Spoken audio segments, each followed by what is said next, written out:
तो स्वागत है आप सभी का हमारे न्यू वीडियो में। आज हम लोग पढ़ने वाले हैं फिजिक्स का ऑब्जेक्टिव, जो कि मोस्ट इम्पॉर्टेंट है। इसमें चैप्टर का नाम बोल रहा है electric charge and field. Electric charge and field और हिंदी में हो जाएगा विद्युत आवेश तथा क्षेत्र। विद्युत आवेश तथा क्षेत्र इस चैप्टर का जो इम्पोर्टेंट टॉपिक्स है विद्युत आवेश है, और उसके बाद कूलॉम का नियम है, उसके बाद विद्युत क्षेत्र, विद्युत द्विध्रुव, ये सब है। तो वीडियो को स्टार्ट कर लेते हैं। इसमें जो टॉपिक बहुत ज़्यादा इंपॉर्टेंट होने वाला है, तो आप लोग अपने दोस्तों के साथ ये वीडियो शेयर कर दीजिएगा और वीडियो को लाइक कर दीजिएगा और साथ में सब्सक्राइब भी कर दीजिएगा। तो चलिए वीडियो को स्टार्ट कर देते हैं। क्या बोल रहा है, पहला क्वेश्चन बोला है विद्युत आवेश। विद्युत आवेश क्या है, बोल रहा है विद्युत आवेश क्या है।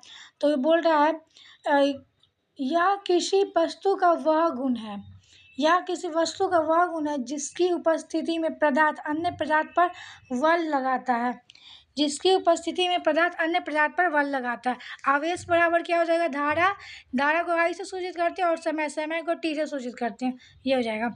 और इसका ऐसा ही मात्रक पूछ रहे, तो इसका ऐसा ही मात्रक कूलॉम मतलब C हो जाएगा। कूलॉम मतलब C, कूलॉम को C से सूचित करते हैं। और इसका बोल रहा है CGS मात्रक। CGS मात्रक क्या हो जाएगा, CGS मात्रक हो जाएगा, CGS मात्रक हो जाएगा स्टार कूलॉम। क्या हो जाएगा, स्टार कूलॉम। उसके बाद बोल रहा है इसे किससे सूचित किया जाएगा, तो इसे कैपिटल क्यू स्मॉल क्यू दोनों से सूचित किया जाएगा। क्या किया जाएगा, इसे कैपिटल क्यू स्मॉल क्यू दोनों से सूचित किया जाएगा।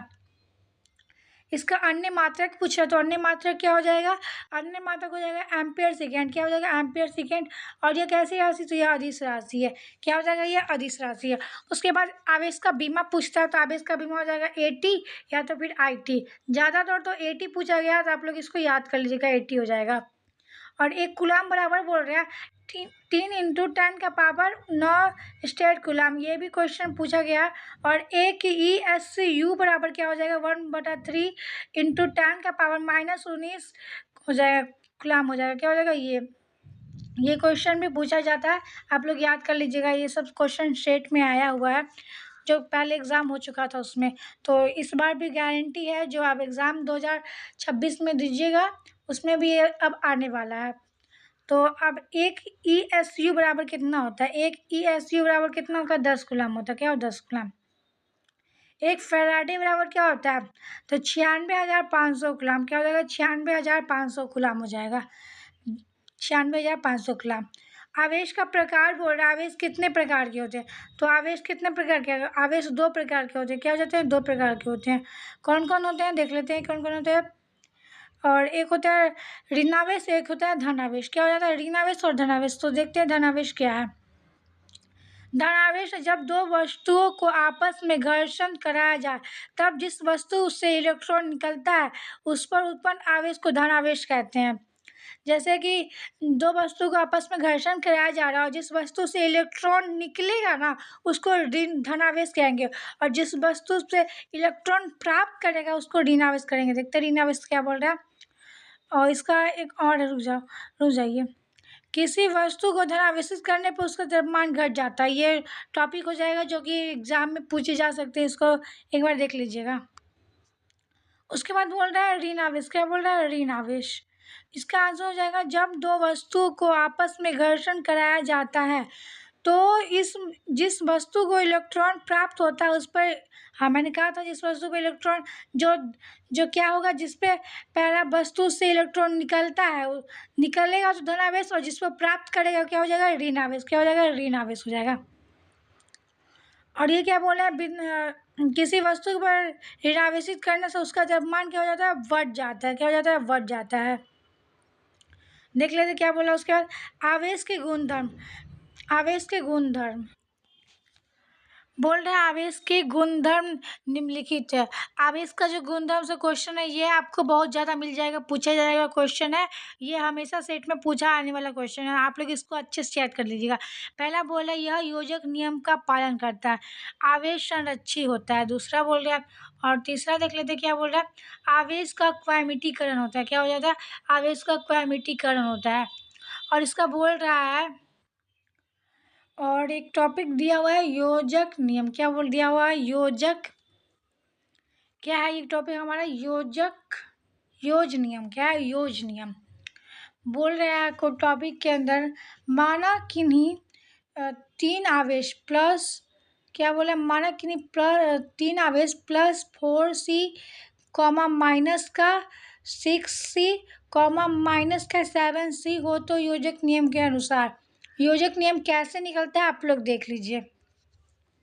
q बराबर +4, क्या हो जाएगा, q बराबर +4, उसके बाद क्या था, प्लस हो जाएगा, और उसके बाद माइनस है यहाँ पे, तो माइनस माइनस से 6c हो जाएगा, उसके बाद प्लस हो जाएगा, बीच में प्लस दिया जाएगा, प्लस हो जाएगा, उसके बाद -7, यहाँ पे -7 था तो -7c हो जाएगा। ओके, उसके बाद बोल रहा है 4c हो जाएगा, उसके बाद प्लस माइनस आप लोगों ने पढ़ा होगा मैथ में, तो माइनस हो जाएगा, और फिर 6c का 6c हो जाएगा, उसके बाद प्लस माइनस माइनस, उसके बाद 7c हो जाएगा, और इसके बाद इसको माइनस करेंगे तो हो जाएगा, इसमें से 6 में से 7 प्लस कर दिया तो प्लस 6 7 जोड़ेंगे तो 13 हो जाएगा, 13 माइनस का 13 हो जाएगा, तो कितना हो जाएगा आंसर, माइनस का 9c हो जाएगा, 9c।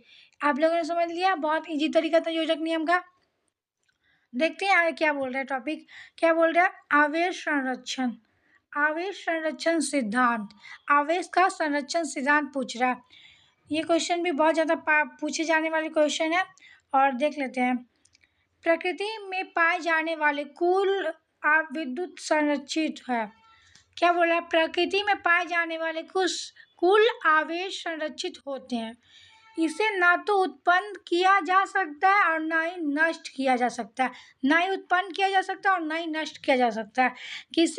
इसे केवल एक वस्तु से दूसरे वस्तु में क्या किया जाता है, स्थानांतरित किया जा सकता है। आगे क्वेश्चन बोला, आवेश का क्वामितीकरण क्या है, आवेश का क्वामितीकरण क्या है, किसी पदार्थ पर आवेश इलेक्ट्रॉन का पूर्ण गुणक होता है, अर्थात q बराबर प्लस का Ne, क्या हो जाएगा, q बराबर प्लस का Ne हो जाएगा, जहाँ n पूर्ण संख्या है तो E बराबर हो जाएगा 1.6 इंटू 10 का पावर -19। एक इलेक्ट्रॉन बराबर कितना होगा, ये क्वेश्चन आपसे पूछा जाए तो आप ये आंसर याद रखिएगा, क्योंकि ये क्वेश्चन बहुत बार पूछा गया, ऑब्जेक्टिव से लेकर सब्जेक्टिव में भी पूछा गया। एक इलेक्ट्रॉन बराबर कितना होता है, तो एक इलेक्ट्रॉन बराबर 1.6 इंटू 10 का पावर -19 कूलाम होगा, क्या होगा, देख लिया आप लोगों ने। और देखते हैं आगे क्या है, विद्युत आवेश उत्पन्न करने की विधियाँ, क्या है, विद्युत आवेश उत्पन्न करने की विधियाँ। तो पहला हमारा बोल रहा है घर्षण द्वारा आवेशन, क्या है, घर्षण द्वारा आवेशन। आंसर देख लेते हैं, जब दो वस्तुओं को आपस में घर्षण कराया जाता है तो दोनों वस्तु पर समान तथा विपरीत प्रकृति के आवेश उत्पन्न हो जाते हैं, तो उसे घर्षण और दर्शन द्वारा आवेशन कहेंगे। उसके बाद बोल रहा है चालन द्वारा आवेशन, क्या बोला, चालन द्वारा आवेशन। इसका हो जाएगा इस विधि में एक अनावेशित वस्तुओं को आवेशित वस्तु से स्पर्श कराया जाता है तो अनावेशित वस्तु भी आवेशित हो जाती है। उसके बाद नेक्स्ट है प्रेरण द्वारा आवेशन, क्या है, प्रेरण द्वारा आवेशन। इसका हो जाएगा इस विधि में एक आवेशित वस्तु को अनावेशित वस्तु के समीप रखा जाए तो अनावेशित वस्तु के पास वाली सतह पर विपरीत प्रकृति और दूर वाली सतह पर समान प्रकृति के आवेश उत्पन्न हो जाते हैं। और ये हो गया उसका डायग्राम, ये इतना इम्पोर्टेंट नहीं है लेकिन आप लोग एक बार देख लीजिएगा। कूलाम का नियम जो कि मोस्टली इम्पोर्टेंट है, वो जो मैंने अभी पढ़ाया ना आवेश की विधियाँ, वो उतना इम्पोर्टेंट नहीं है, लेकिन आप लोग फिर भी देख सकते हैं, पूछा नहीं है लेकिन आप लोग उसे देख सकते हैं एक बार। लेकिन ये जो कूलाम का नियम है ना, कूलाम का नियम, ये बहुत ज़्यादा इम्पोर्टेंट है। ये तो सब बार पूछा गया है, 5 नंबर से लेके 2 नंबर तक में ये पूछा गया, और 1 नंबर में तो इसका ये सब पूछ देता है, नियम सीमा पूछ देता है। तो ये टॉपिक बहुत ज़्यादा इम्पोर्टेंट होने वाला है। देख लेते हैं क्या बोल रहा है।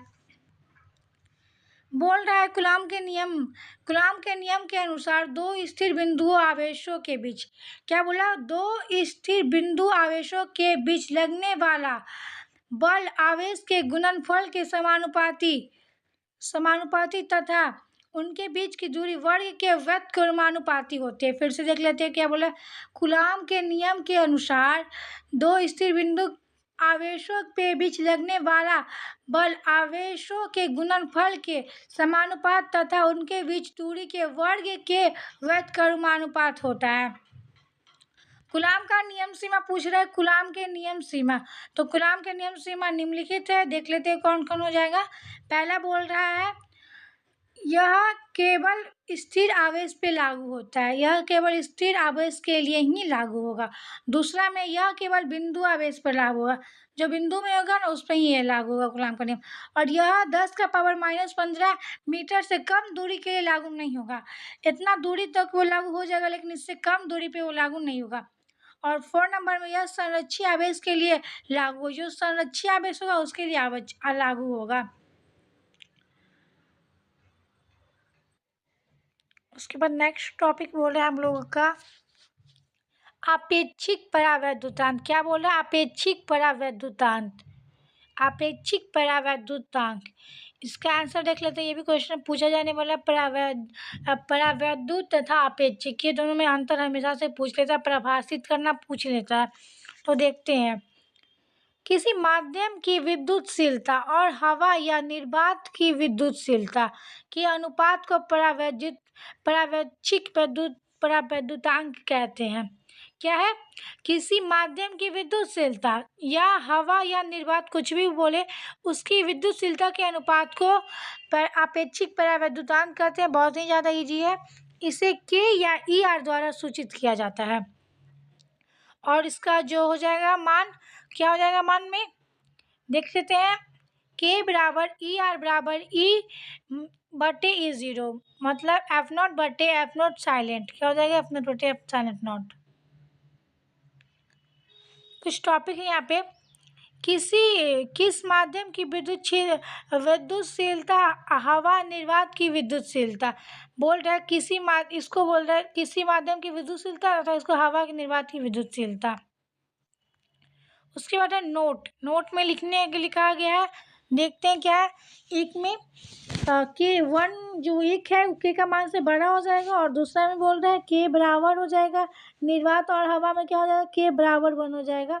और धातु में बोल रहा है, धातु में परावैद्युतांक का मान क्या होगा? इंडिफिनिट हो जाएगा, इंडिफिनिट हो जाएगा। और 4 नंबर में जल में 80 हो जाएगा या 81 हो जाएगा। ये सब क्वेश्चन इंपॉर्टेंट है। उसके बाद हमारा एक टॉपिक जो है बहुत ज़्यादा इंपॉर्टेंट है, वो क्या है? विद्युत क्षेत्र, इलेक्ट्रॉनिक फील्ड। क्या है? इलेक्ट्रॉनिक फील्ड बहुत ज़्यादा इंपॉर्टेंट टॉपिक है, विद्युत क्षेत्र। देख लेते हैं इसका आंसर क्या बोल रहा है। क्या बोल रहा है? किसी आवेश या आवेशों के समूह के चारों ओर उत्पन्न वह क्षेत्र जिसमें किसी अन्य आवेश को लगाने पर वह आकर्षण अथवा प्रतिकर्षण बल का अनुभव करता है, विद्युत क्षेत्र कहलाता है। फिर से देख लेते क्या बोल रहा है।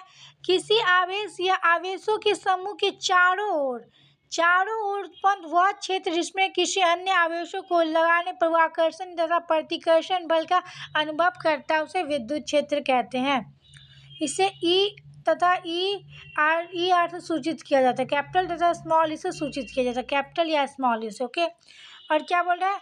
यह सदिश है। क्या है? यह कैसी राशि है? यह सदिश राशि है। विद्युत क्षेत्र कैसी राशि? याद रखिएगा, विद्युत क्षेत्र कैसी राशि है? तो विद्युत क्षेत्र सदिश राशि है। कैसी राशि है? सदिश राशि है। ये बहुत ज़्यादा इंपॉर्टेंट टॉपिक होने वाला है। और इसका जो बोल रहा है ई बराबर, मतलब विद्युत क्षेत्र बराबर एफ बटे ई क्यू ज़ीरो। क्या हो जाएगा? एफ बटे क्यू ज़ीरो। और दूसरा बोल रहा है एफ बराबर ई बराबर क्यू एफ क्यू, इससे वो सबको प्रदर्शित किया जाता है। ओके। और देख लेते हैं क्या बोला, इसका ऐसा ही मात्रक बोला था, इसका ऐसा ही मात्रक क्या हो जाएगा? एनसी इनवर्स या वीएम इनवर्स। क्या हो जाएगा? एनसी इनवर्स या वीएम इनवर्स। एनसी इनवर्स को बोलते हैं एन बटा सी भी आप लिख सकते हो, और वीएम इनवर्स को वी बटा एम भी लिख सकते हो। और एन मतलब न्यूटन हो जाएगा, और सी मतलब कूलॉम हो जाएगा, और वी मतलब वोल्ट हो जाएगा, एम मतलब मीटर हो जाएगा। तो बिल्कुल भी कंफ्यूज मत होइएगा, क्योंकि ये सब में कंफ्यूज किया जाता है, कभी कभी लिख देता है वोल्ट बटे मीटर। वोल्ट बटे मीटर कौन सी राशि है? तो वोल्ट बटे मीटर को हम लोग ऐसे करेंगे, वोल्ट बटे मीटर लेता है, तो क्या कौन सी राशि? तो वोल्ट मीटर को बटे से हटाया जाएगा तो इनवर्स लग जाएगा, और ये क्या हो जाएगा? ये विद्युत क्षेत्र की राशि हो जाएगी। आप लोग बिल्कुल ध्यान दीजिएगा।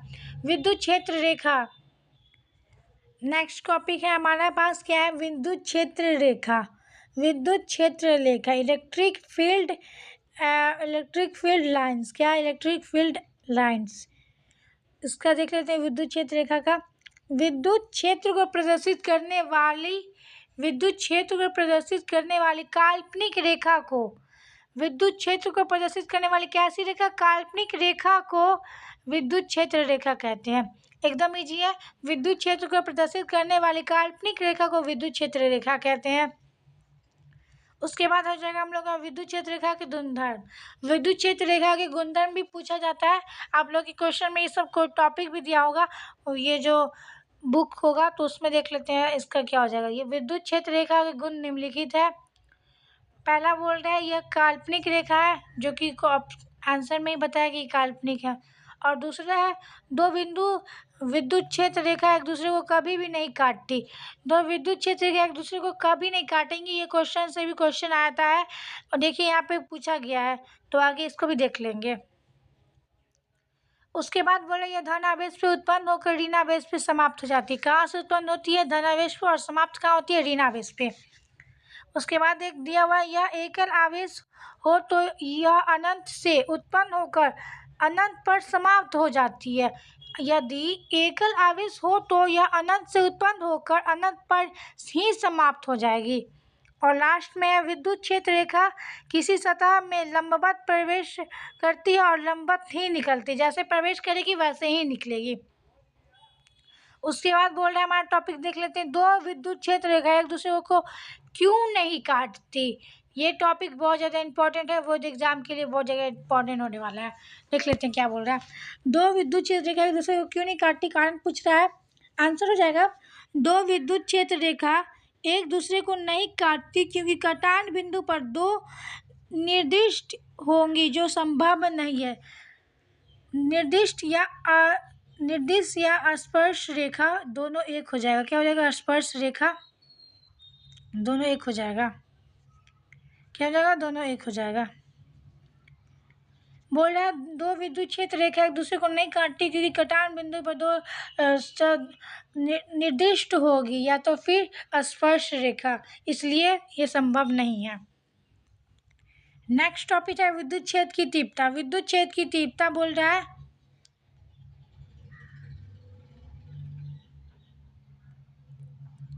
देख लेते हैं क्या बोल रहा है। विद्युत क्षेत्र की तीव्रता है एकांक, बोल रहा है एकांक धनावेश को विद्युत क्षेत्र में रखने पर, एकांक धनावेश को विद्युत क्षेत्र में रखने पर विद्युत क्षेत्र द्वारा लगाए गए बल के परिणाम को विद्युत क्षेत्र की तीव्रता कहते हैं। बोल रहे एकांक द्वारा विद्युत क्षेत्र में रखने पर विद्युत क्षेत्र पर लगाए गए बल को विद्युत क्षेत्र की तीव्रता कहते हैं। इससे भी क्या, इसे सूचित किया जाता है। इसका सीजीएस मात्रा डिवाइड हो जाएगा। सीजीएस मात्रा भी कभी कभी पूछ देता है। सॉरी एक मिनट थोड़ा देख लेते हैं क्या हो गया, ये गलत हो गया। उसके बाद यहाँ से है, और उसके बाद इसे सूचित किया जाता था। और उसके बाद देख लेते क्या बोल रहा है। इसका ऐसा ही मात्रक, इसका ऐसा ही मात्रक, जो विद्युत क्षेत्र का ऐसा ही मात्रक है वही विद्युत क्षेत्र की तीव्रता का भी है। तो विद्युत क्षेत्र का ऐसा ही मात्रक क्या था हम लोग का, एनसी इनवर्स या वीएम इनवर्स था। मैंने बताया भी था आप लोग को क्या गया टॉपिक, वो टॉपिक देख लेते कहाँ है। ये रहा वो टॉपिक, कहाँ, ये रहा वो टॉपिक जिसमें बताया जा रहा है विद्युत क्षेत्र में जो दिया हुआ है मात्रक वही विद्युत क्षेत्र की तीव्रता का भी मात्रक हो जाएगा। देख लेते क्या है इसका, ये रहा विद्युत, इसका ऐसा ही मात्रक क्या हो जाएगा, इसका ऐसा ही मात्रक क्या हो जाएगा, एनसी इनवर्स या वीएम इनवर्स। मैंने बता दिया था इसको। या सदिश राशि, कैसी राशि, सदिश राशि है, ये बराबर एफ बटी ये सब बता चुका है मैंने। तो देख लेते हैं क्या हो जाएगा। उसके बाद क्वेश्चन दे रखा है, टॉपिक है क्या डेरिवेशन दे रखा है। माना कि दो बिंदु आवेशों Q तथा Q01 के दूसरे R पर है, विद्युत क्षेत्र की तीव्रता गणना करनी है। तो ये हो जाएगा। और ये जो कि क्वेश्चन में ही बता रखा है, कूलॉम के नियम से विद्युत क्षेत्र Q तथा परिचलन आवेश Q0 के बल लगने पर F बराबर क्या हो जाएगा,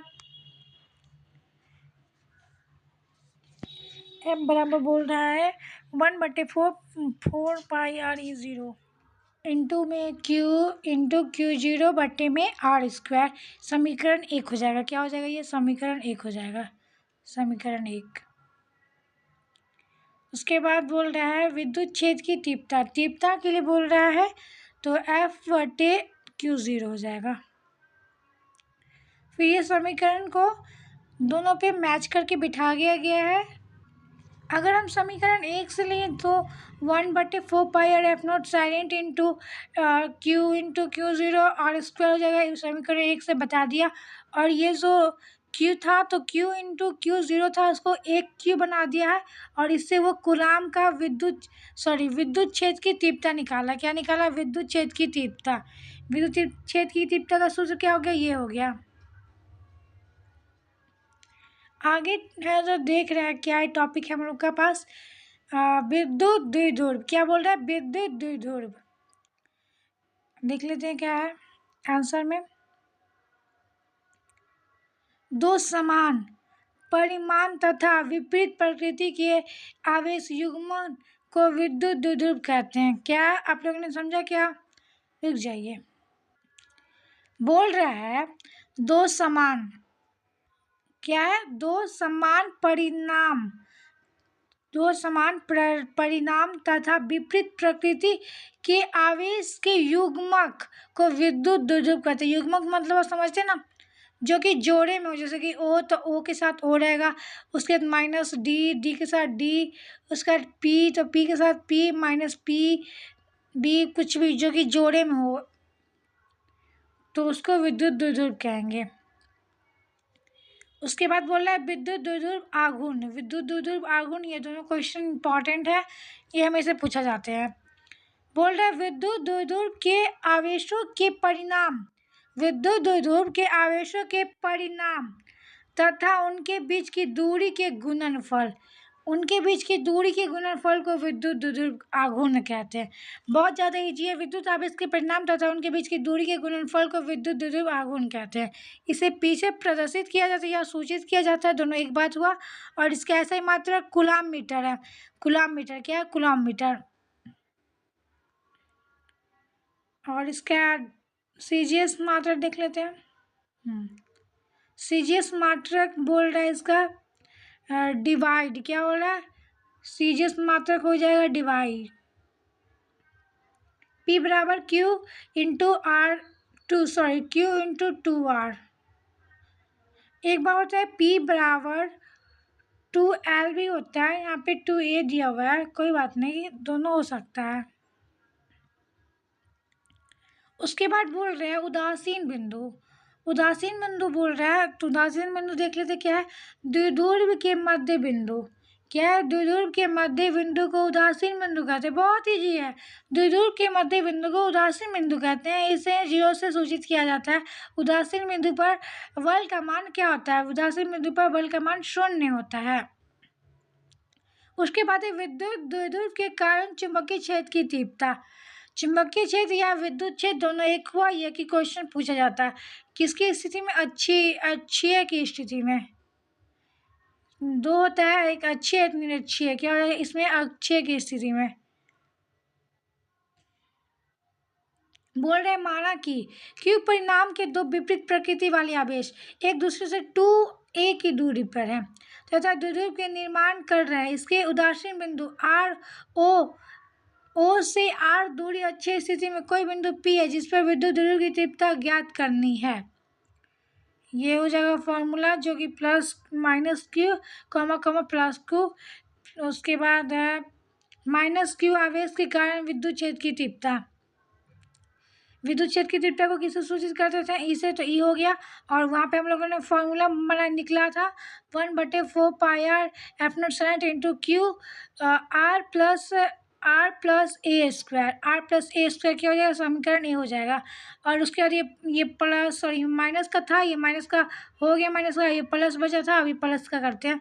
प्लस Q आवेशों के कारण विद्युत क्षेत्र की तीव्रता, तो इसका E1 था, इसका E2 हो जाएगा। E2 में क्या बोल रहे हैं? 1/4 पाई r/0, इसमें इंटू Q/R²। और ये हो जाएगा प्लस, यहाँ पे माइनस था या क्योंकि इसमें माइनस था, क्यू माइनस, इसमें भी माइनस नहीं हो क्योंकि इसमें कोई भी माइनस नहीं था, ये प्लस लगा हुआ था। उसके बाद बोल रहा है बिंदु P परिणामी तीव्रता, बिंदु P परिणामी तीव्रता EP बराबर। अब दोनों को क्या किया है, दोनों को माइनस कर दिया है क्योंकि प्लस माइनस माइनस होता है, तो इसको E1 E2 को माइनस कर दिया। तो E1 E2 को माइनस करेंगे, यहाँ पे देख रहे हैं आप लोग, E1 E2 को माइनस करेंगे तो इतना हमारे पास आंसर आ जाएगा।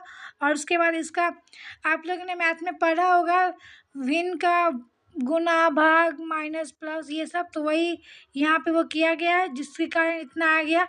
जैसे मैं बता दूँ, इसको इतना गुना करेंगे तो एक के ऊपर ये सब चला जाएगा, आर माइनस का A square minus A R plus का ए स्क्वायर, और फिर नीचे में वही आ जाएगा आर माइनस का ए स्क्वायर ब्रैकेट में आर प्लस का ए स्क्वायर।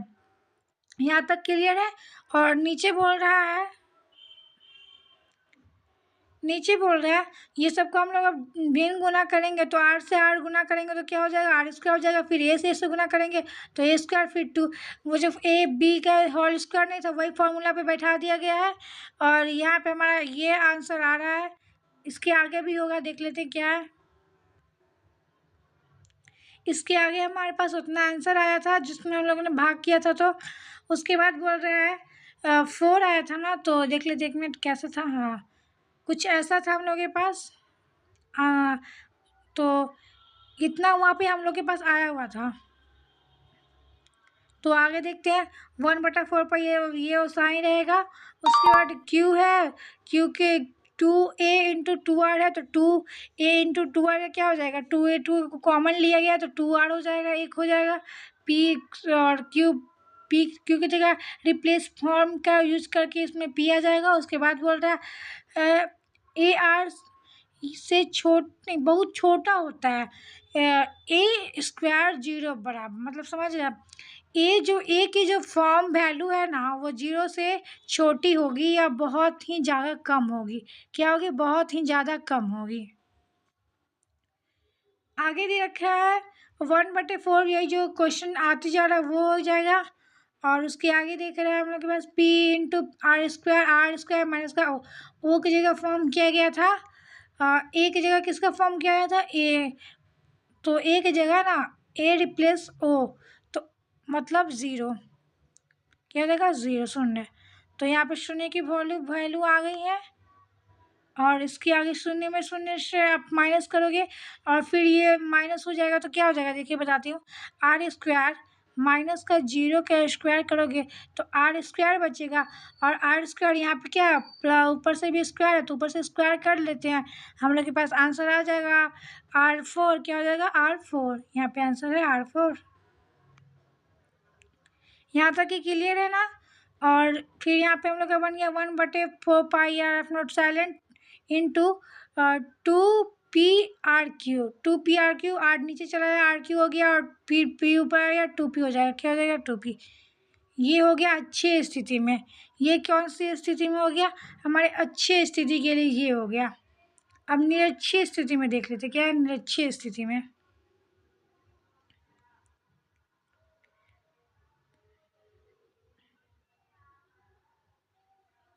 माना कि क्यू परिणाम तथा विपरीत प्रकृति के दो आवेश एक दूसरे से 2a दूरी पर है तथा विद्युत द्विध्रुव का निर्माण कर रहे हैं।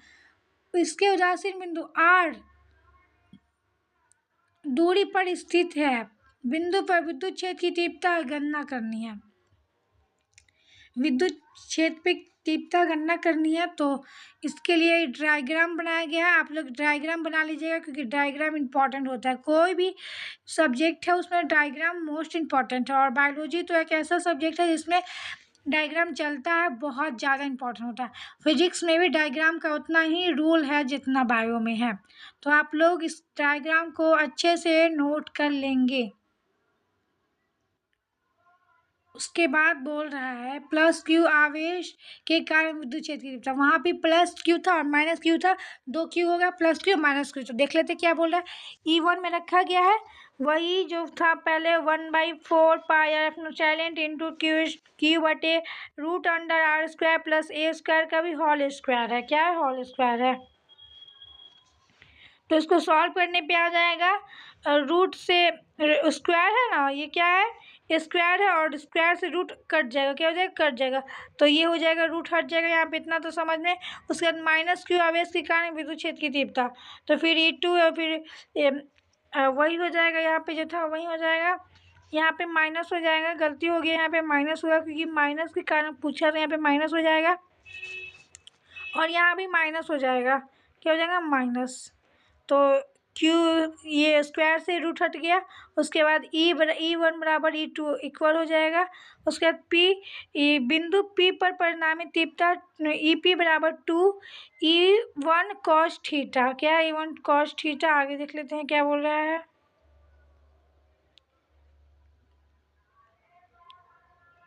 उसके बाद जो फॉर्मूला पे बैठाया गया उसके बाद 2 इंटू वही जो था 1/4 पाई इंटू वो जो Q1 और Q2 का मान आया था वही मान इसमें लिख दिया गया है।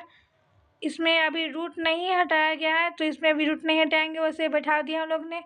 और उसके बाद रूट का वैल्यू क्या हो जाता है, 1/2 हो जाता है। आप लोग को पता होगा कि रूट का वैल्यू क्या होता है, 1/2 होता है। उसके बाद कुछ नहीं, बस ऊपर से ऊपर गुना कर दिया गया है। मैं समझा देती हूँ फिर से क्या बोल रहा है ऊपर में। 2Q है तो Q इंटू QA हो जाएगा और बटे में हो जाएगा ये, तो ये हो जाएगा। और उसके बाद ये सेम प्रोसेस है और बस रूट की जगह 1/2 कर दिया, क्या कर दिया, रूट की जगह 1/2 कर दिया है।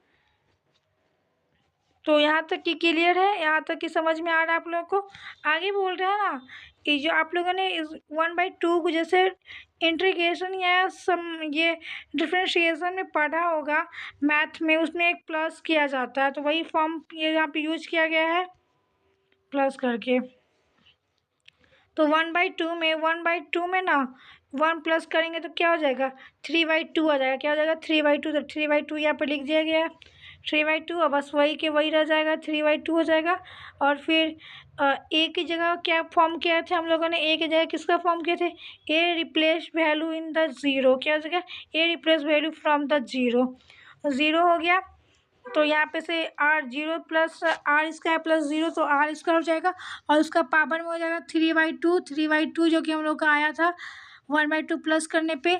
और उसके बाद ए बहुत ज़्यादा ही आर से छोटा पड़ रहा है यहाँ पे, तो इसका रिप्लेस वैल्यू ए का स्क्वायर 0 हो गया और हमारा आंसर हो जाएगा 1/4 एफ नॉट साइलेंट 0/P/RQ, क्या हो जाएगा, RQ, क्योंकि अगर आर स्क्वायर है और 3/2 किया जाए तो आंसर हम लोग के पास RQ आता है। तो निरक्षीय स्थिति में हो जाएगा 1/4 pi F naught silent into Q/R²।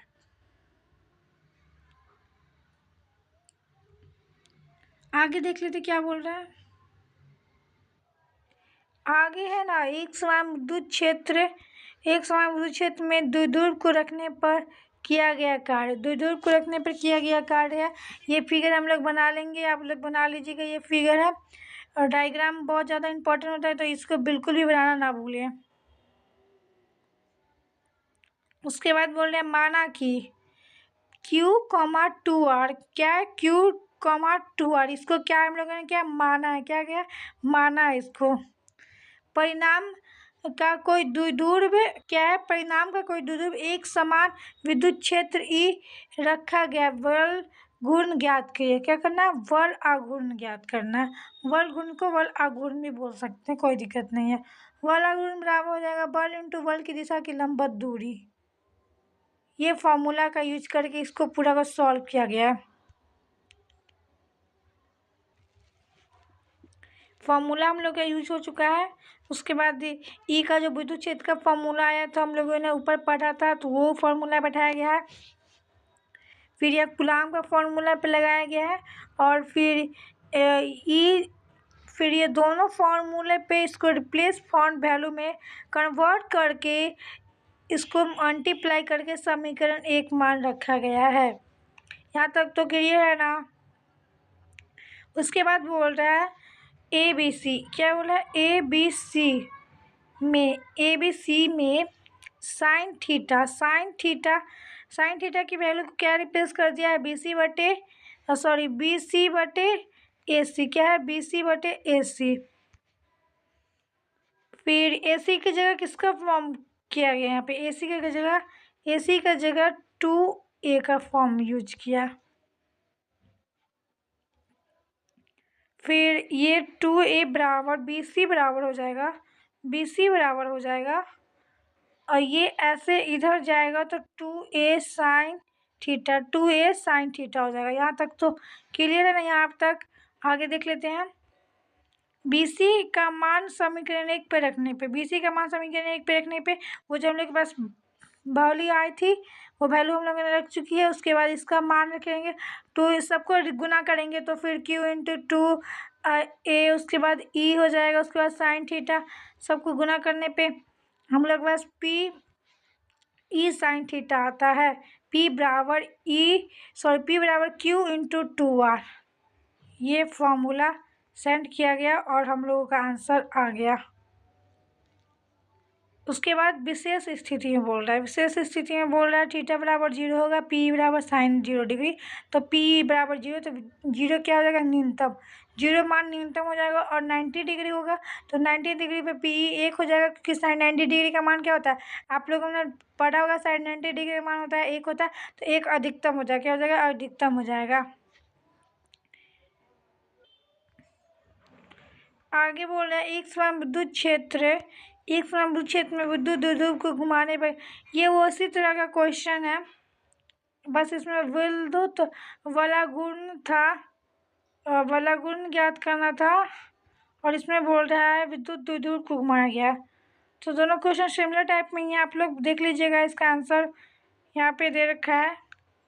ये क्वेश्चन उतना इम्पोर्टेंट नहीं है इस टॉपिक के लिए, तो आप लोग इसे पढ़ भी सकते हैं और छोड़ भी सकती है, आप लोग पे डिपेंड करता है। लेकिन मैंने इस टाइप में एक क्वेश्चन समझा दिया है ना, ये क्वेश्चन मैंने बताया है। ये क्वेश्चन अगर आप लोगों ने समझ लिया तो आप लोग ये क्वेश्चन भी इजी तरीके से बना सकते हो। ये क्वेश्चन भी इजी तरीके से बन जाए, क्योंकि ये भी कोई हार्ड क्वेश्चन नहीं है। तो ये क्वेश्चन आप लोग बना के देखिएगा।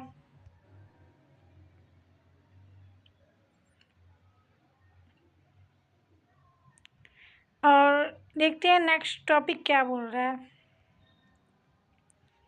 नेक्स्ट टॉपिक हम लोग का विद्युत फ्लक्स। क्या है विद्युत फ्लक्स?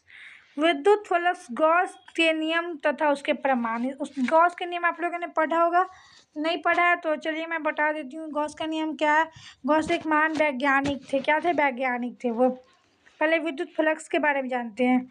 अल्पांश क्या, विद्युत फ्लक्स के बारे में देखते हैं क्या बोले।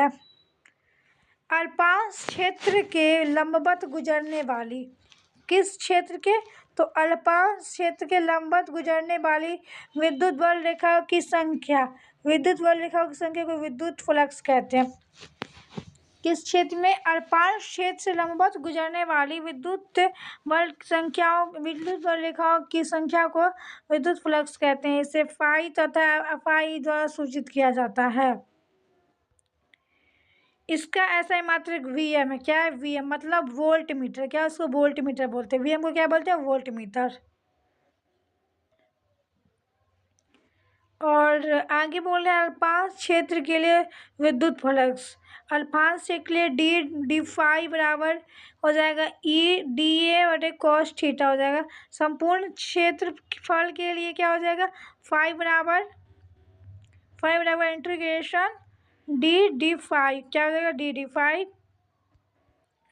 उसके बाद फाइव बराबर integration E D cos phi, sorry cos theta है, फाई तो यहाँ है, फाइव बराबर ई कॉस थीटा, उसके बाद इंटीग्रेशन डी ए, उसके बाद हम लोग का ये निकल के आ रहा है फाइव बराबर ई ए कॉस थीटा। क्या है? फाइव बराबर ई ए कॉस थीटा। उसके बाद गॉस का परिमेय, मोस्ट इम्पॉर्टेंट क्वेश्चन है। गॉस का परिमेय मोस्ट इम्पॉर्टेंट है, पूछे जाने वाले क्वेश्चन में से एक क्वेश्चन गॉस का परिमेय है। देख लेते हैं क्या बोल रहा है। किसी बंद पृष्ठ से गुजरने वाले विद्युत फ्लक्स की संख्या को उस पृष्ठ के अंदर उपस्थित आवेश के 1/f0 साइलेंट के गुना होता है। समझ में आया बात? फिर से बता देती हूँ। किसी बंद पृष्ठ से गुजरने वाली विद्युत फ्लक्स की संख्या उस पृष्ठ के अंदर उपस्थित 1/F0 साइलेंट के गुना होता है। फॉर्मूले से हो जाएगा फाई बराबर Q/F0 साइलेंट। ये फॉर्मूला है। और सत्यापन किया गया है। माना कि किसी गोले के अंदर आवेश उपस्थित है। क्या है? किसी गोले के अंदर एक आवेश स्थित है। उस गोले की त्रिज्या है r। क्या हो जाएगा? गोले की त्रिज्या r हो जाएगा। क्या हो जाएगा? r हो जाएगा। अल्पांश में हो जाएगा dA। अल्पांश को dA से सूचित करेंगे। फिर फ्लक्स बराबर इतना हो जाएगा, जो कि हम लोग यहाँ पे आया भी था फ्लक्स में। फिर विद्युत क्षेत्र गॉस के प्रमेय से मान लिया जाए तो गॉस के प्रमेय पे हम लोग डेरिवेशन जो सॉल्व करेंगे उसमें जो डायग्राम होगा वो ऐसा हो जाएगा, अराउंडिस की तरह, अराउंड की तरह हो जाएगा कुछ, जो कि यहाँ बता रखा है। और यहाँ पे जो एक पॉइंट है जो बीच में, उसको हम लोग क्या बोलेंगे? डीए बोलेंगे, डीए। और आगे है इंटीग्रेशन। क्या है? Integration D phi. Integration D phi बराबर integration E D A cos theta. और थीटा बराबर हम लोग के पास क्या है? 0 डिग्री। क्या है? 0 डिग्री। और 0 डिग्री हो जाएगा कन्वर्ट करके तो डी एक 0 डिग्री का मान क्या हो जाएगा? कॉस 0 डिग्री का मान क्या होता है? कॉस 0 डिग्री का मान हो जाता है 0। क्या होता है? 0। देखना पड़ेगा, एक मिनट। हाँ, एक मिनट। कॉस 0 साइन 0 डिग्री का मान होता है ना 0। साइन 0 डिग्री का मान होता है 0। कॉस 0 डिग्री का मान 1 होता है। क्या होता है? 1 होता है। कॉस 0 डिग्री का मान क्या हो जाएगा? 1 हो जाएगा। 1 होता है, 1 होता है। यहीं पे तो यहाँ पे दे रखा है कॉस 0 डिग्री का मान 1 होता है। उसके बाद 1 को 0 के जगह 1 रिप्लेस किया गया, ए हो गया। और गोले की त्रिज्या हो जाएगा। फिर वही फॉर्मूला का रिप्लेस करके हम लोग को बैठाया गया। जैसे 4 पाई आ रहा है, उसके बाद ई बराबर क्या हो जाएगा? 1/4 Q/R उसके हो जाएगा। और हम लोगों का आंसर प्रूव हो चुका है। क्या? आंसर प्रूव हो चुका है। गॉस की प्रमेय की सहायता से कूलॉम नियम का सत्यापन। ये क्वेश्चन भी बहुत इम्पोर्टेंट है क्योंकि बोर्ड एग्जाम में ये पूछे जाते हैं। तो जिस प्रोसेस से वो क्वेश्चन बनेगा उसी प्रोसेस से ये भी क्वेश्चन बनेगा। आप लोग इस क्वेश्चन को देख लीजिएगा, ये क्वेश्चन इम्पोर्टेंट है। वो क्वेश्चन जिस फार्मूले पे निकला था वही फार्मूले पे ये क्वेश्चन पूरा बनेगा और आंसर आ जाएगा। बहुत ज़्यादा हार्ड नहीं है, बहुत इजी क्वेश्चन है। आप लोग अच्छे से ध्यान दीजिएगा तो बन जाएगा। आगे हम लोग के पास टॉपिक है आवेश वितरण। क्या है? आवेश वितरण, डिस्ट्रीब्यूशन ऑफ चार्ज। और आंसर है किसी पदार्थ पर एक समान रूप से आवेश का फैलने की प्रक्रिया आवेश का वितरण कहलाएगा। आप ही सोचिए, आवेश का वितरण मतलब जो विभिन्न जगह में फैल रहा हो, आवेश का वितरण कहलाएगा। सिंपल सी बात है। आवेश का वितरण 3 प्रकार से होता है, रैखिक आवेश वितरण, रैखिक आवेश घनत्व, और एक हो जाएगा रैखिक पृष्ठीय। क्या हो जाएगा? पृष्ठीय। ये क्वेश्चन सब भी इम्पोर्टेंट एग्जाम में आता है, बल्कि इस बार के एग्जाम में तो आया हुआ भी है। तो आप लोग अच्छे से पढ़िए इस क्वेश्चन को। आवेश वितरण, रैखिक आवेश वितरण।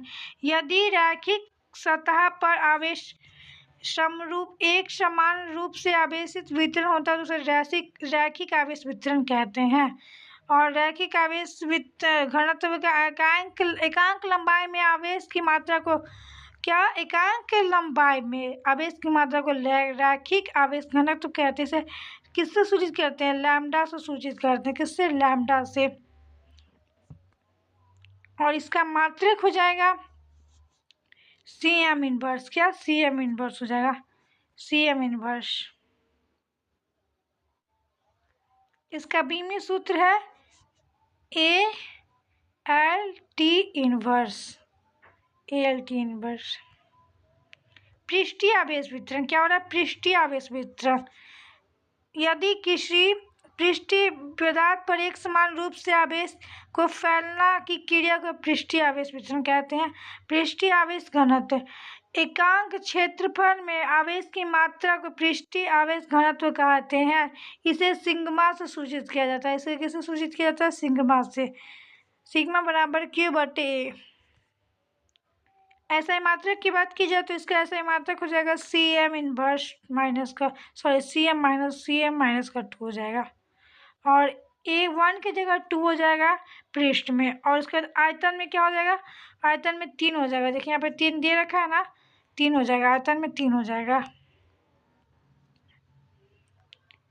आयतन में एक देख लेते क्या है, एकांक आयतन में आवेश की मात्रा को आयतन आवेश घनत्व मात्रा को आयतन आवेश घनत्व कहते हैं। इसे P द्वारा सूचित किया जाता है, और इसका ऐसा मात्रक Cm माइनस का 3 हो जाएगा। और नेक्स्ट टॉपिक बोल रहे हैं हम लोग के पास क्या है?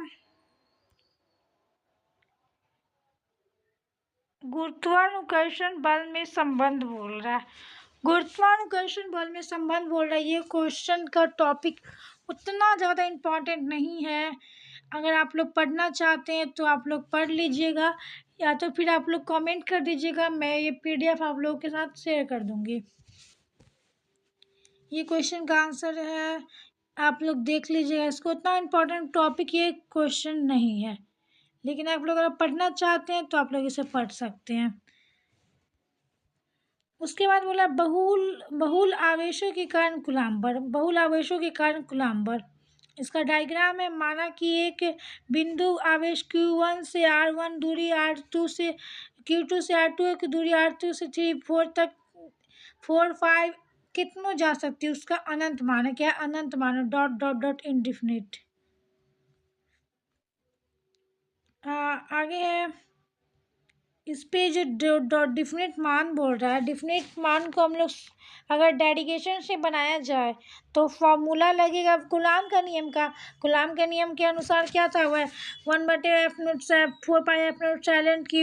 Q² हो जाएगा। ये फॉर्मूला बैठाया गया, तो ये फॉर्मूला के हिसाब से यहाँ पे Q1 क्या था? Q1 से R2 R3 R2 ये सब को रिप्लेस फॉर्म में यहाँ पे यूज़ किया जाए, तो यहाँ पे यूज़ किया 1 2 से 1 3 में, 1 N में और 1 2 में। और अगर इसको प्लस कर की जाए तो इसका मान तो क्या आएगा? अनंत आ जाएगा, इनडिफिनिट आ जाएगा। तो इसका आंसर भी कुछ इस प्रकार हो जाएगा, 1 से 2 से 3 से इनडिफिनिट N हो जाएगा, लास्ट में N हो जाएगा। तो आप लोगों ने पढ़ा, आप लोगों को कैसा लगा ये चैप्टर? आप लोग हम लोग को जरूर बताइएगा, हमें कमेंट में अपने दोस्तों के साथ शेयर कीजिएगा। अपने दोस्तों के साथ ये शेयर कीजिए ये ताकि, और वीडियो को सब्सक्राइब लाइक कर दीजिए।